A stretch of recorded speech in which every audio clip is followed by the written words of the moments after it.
A primavera começou oficialmente ontem, às 9 horas e 44 minutos, reforçando aqui o horário que a gente vai corrigir.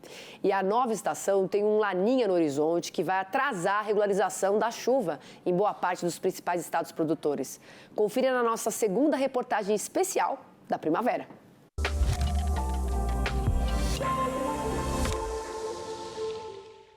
Tchau, inverno, bem-vinda primavera. No último período úmido, durante a safra 23-24, o El Niño foi o fenômeno protagonista e provocou muita irregularidade na chuva durante o plantio, além de trazer volumes históricos no Rio Grande do Sul na hora da finalização da colheita. O inverno transcorreu sob condições de neutralidade climática e foi marcado por grande variação das temperaturas, do frio extremo ao calor escaldante. Agora o cenário é outro. Temos um novo Laninha no horizonte. Próxima safra de verão, né, que já está aí para começar, né, a jogarem as primeiras sementes da próxima safra, já vai ser bem diferente só pelo fato da gente não ter o El Niño. O El Niño, de 23 para 24, foi quem ditou as regras no regime de chuva aqui no Brasil.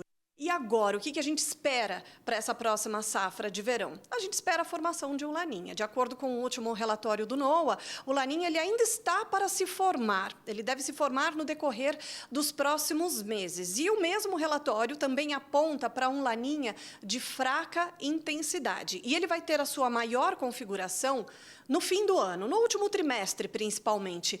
E aí, quando é que nós vamos sentir os efeitos do novo fenômeno? Só no início de 2025, tá? Então, a gente tem aí alguns alertas para o início do próximo ano. Até lá, as expectativas são boas. Só pelo fato da gente não ter o El Niño, não tem o risco da irregularidade.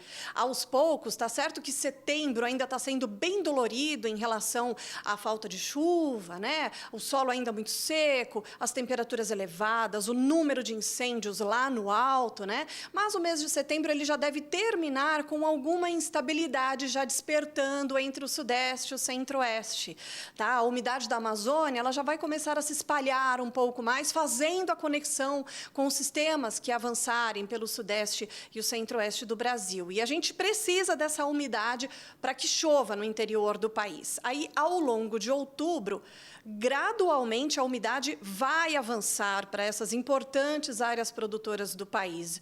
O que eu não vejo nenhuma quebra nessa evolução, eu só vejo evoluir tanto o volume de chuva quanto a abrangência dessa chuva nestas áreas que foram tão afetadas pelo fenômeno El Niño na última safra. Resumo da ópera, como diz a meteorologista, para o início de safra as expectativas são boas. A chuva pode não vir de uma hora para outra, mas a partir de outubro as precipitações ganham volume, mas existem outras ressalvas. Tendo um Laninha, e os modelos até já apontam para isso, existe o risco, que a gente não pode deixar de mencionar, de invernada, o que pode atrapalhar, pode prejudicar o momento de colheita, logística, né? Então, atenção só com o início de 2025, porque com a presença do fenômeno Laninha, a gente tem esse risco aí para alguns eventos de invernada no centro do país.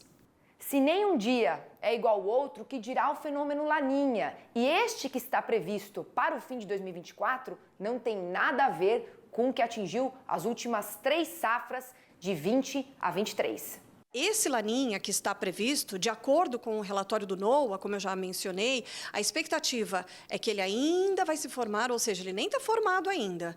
Ele também vai ser fraco e, como a gente fala, de tiro curto. Ele, por enquanto, não tem uma grande duração, tá? Então, ele começa a se formar, ele fica mais bem configurado, ele se consolida, especialmente no último trimestre, pode durar até o final do primeiro trimestre de 2025 e depois, aos pouquinhos, ele começa a perder intensidade. Uma das dificuldades desse Laninha se formar é que as águas de grande parte do planeta estão muito aquecidas e estão inibindo o fenômeno, fato que está ligado ao aquecimento global. Não dá para a gente comparar o Laninha de agora com o Laninha de anos atrás, né? A gente tem um outro cenário de forma global. Os oceanos, de uma forma geral, estão mais quentes do que o normal. Então, isso acaba, de certa forma, interferindo na evolução de algum fenômeno, como, no caso, o fenômeno Laninha. Quando a gente tem essa questão do aquecimento, o processo fica mais acelerado. Então, temos aí um recorde histórico agora, uma seca consecutiva na Amazônia, né? 2 anos seguidos.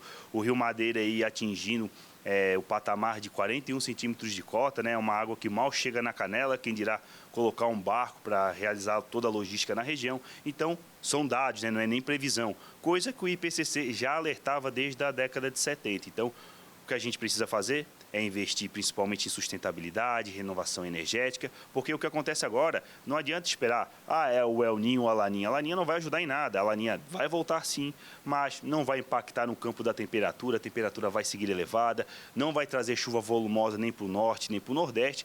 O fator bom é que também não deve impactar tanto na seca na região sul, né? Então o produtor gaúcho pode ficar um pouco mais tranquilo, mas lembrando que a gente está sob essa influência e os extremos podem ser recorrentes. Então, muito importante a partir de agora não só a previsão climática, como também a previsão de curto prazo, porque os extremos, infelizmente, vão continuar. No nosso terceiro e último episódio da série Primavera, você vai conferir os desafios que os produtores gaúchos vão enfrentar nessa safra 24-25 após as enchentes de maio. Recuperação de solo e o uso de tecnologia serão os principais insumos. Você confere amanhã no Mercado e Companhia.